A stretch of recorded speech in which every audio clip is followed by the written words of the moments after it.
The plug-and-play approach she mentioned, where players don't care about their role and just want to compete, is ideal in theory. But elite teams are usually built around stars, not a group of interchangeable pieces. Depth is great, but without a centerpiece, you're just surviving, not dominating. And make no mistake, CaitlinClark is that centerpiece.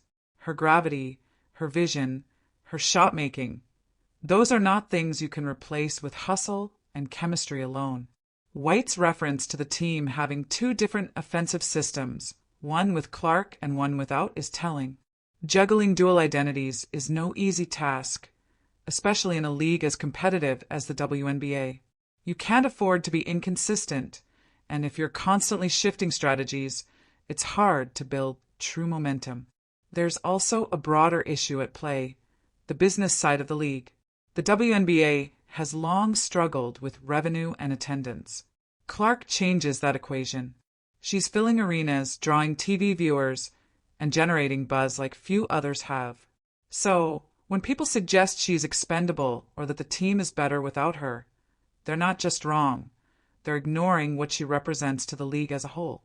It's bizarre to see some of the same voices who complain about the WNBA's lack of attention turn around and attack the one player who's brought it more attention than ever. White is clearly aware of this dynamic, which may be why she chose to go on national TV when she did. Her appearance felt less like a casual interview and more like a calculated move to reframe the narrative before it spiraled out of control. The more dangerous with Clark line was repeated for a reason. It's damage control, but also truth. She is the game changer. White's talk of going smaller and being more versatile in Clark's absence reveals just how much they've had to reinvent themselves. It raises the question, will they go back to the old system once Clark returns, or try to blend the two approaches?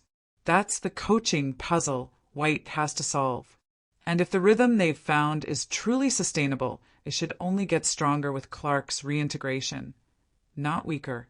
White talked about plug-and-play players and how they've stepped up, but that's exactly the type of role player you want next to a superstar. People who don't need the spotlight, who understand their job is to support, not overshadow.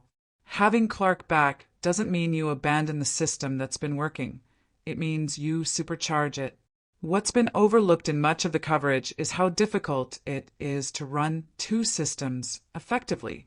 If Clark's on-court role is shifting, it's not just a minor adjustment, it could be a total reimagining of how the Fever play basketball. And that's not necessarily a bad thing.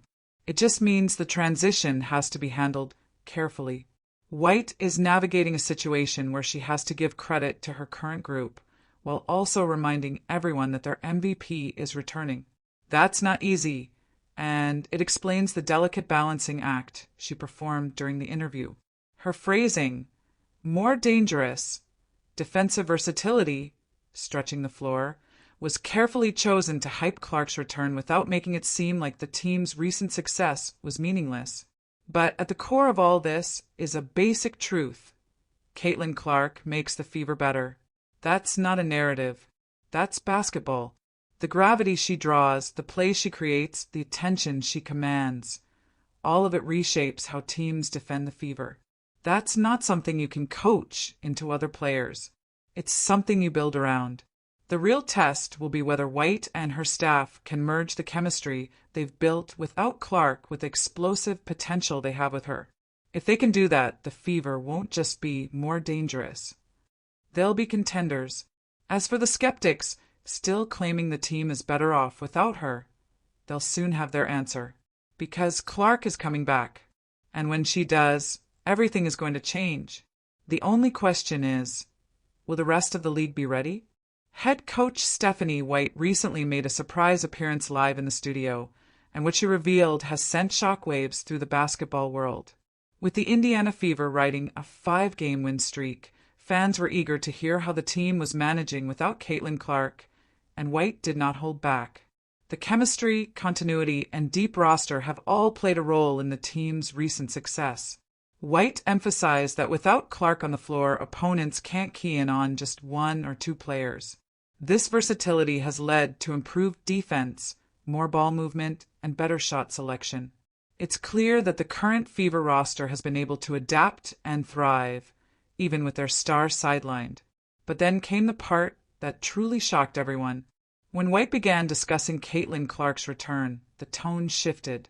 She started hinting at role changes that would shake up everything we thought we knew.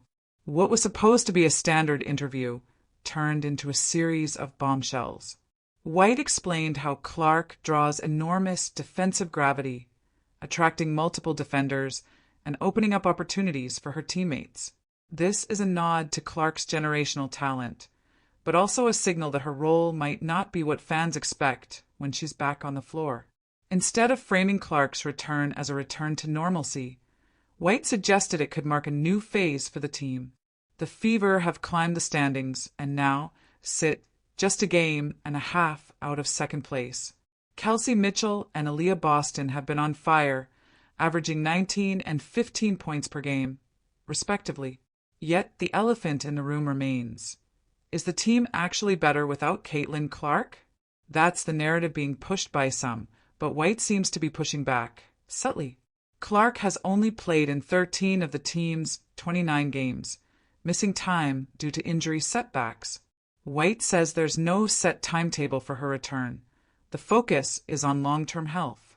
It's day-to-day, slow-rolling the rehab process, and reintroducing her first through strength and conditioning before full basketball activities. But here's where things get murky. While the Fever have technically performed well without Clark, 8-7 in her absence compared to 8-5 with her, some are spinning those numbers into a false narrative that the team is somehow stronger without their superstar. That logic is deeply flawed. White herself acknowledges that Clark's presence makes the team more dangerous. If that's true, then by default, they're less dangerous without her. It's simple logic, but people seem determined to ignore it. On top of all this, White made some interesting comments about officiating in the WNBA, calling for more accountability and fairness, especially as the league grows and the talent deepens. These comments align with widespread frustration from players and fans about the physicality and inconsistency in calls this season. When White talks about the floor spacing that Clark creates, it becomes clear that the Fever's offense functions entirely differently with her on the court. She stretches defenses, makes smart reads, and elevates everyone around her. So, while some may celebrate the team's ability to adjust without her, the truth is that they've had to adopt a completely different style of play. It's adaptation, not elevation. Clark isn't just another player, she's the engine. This mirrors how fans and analysts have treated past superstars in sports. There's always this reluctance to embrace greatness in real time. Instead of applauding Clark's impact, people are rushing to explain it away, minimize it, or suggest the team is better off without her. But if the Fever are being so cautious about her return, taking the time to ensure she's 100% before stepping back on the court, that alone tells you how valuable she is. Teams don't operate this way for just any player. They do this for foundational pieces. White also talked about the team's defensive improvements, offensive ball movement, and the idea that everyone's getting more touches. That's to be expected when your most dominant offensive weapon is missing. Without Clark, the team is forced to generate offense through other means, more passes, more motion, and more role players stepping up. It's survival basketball, not necessarily better basketball.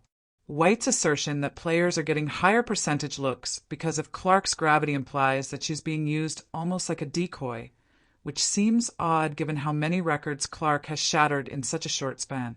One of the most eyebrow-raising comments from White was about Clark's defensive versatility. She pointed to Clark's length and size as assets, which may hint at a new role for her on that side of the floor.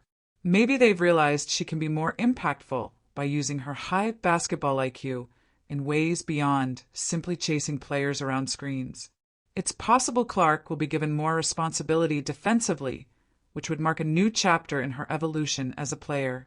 Managing a team that functions so differently with and without a superstar is one of the toughest challenges a coach can face. White admitted that the team's rhythm was disrupted earlier in the season when Clark was in and out of the lineup. Now that they've found a groove, The next challenge is reintegrating her without upsetting that balance. This is where White's coaching will really be tested.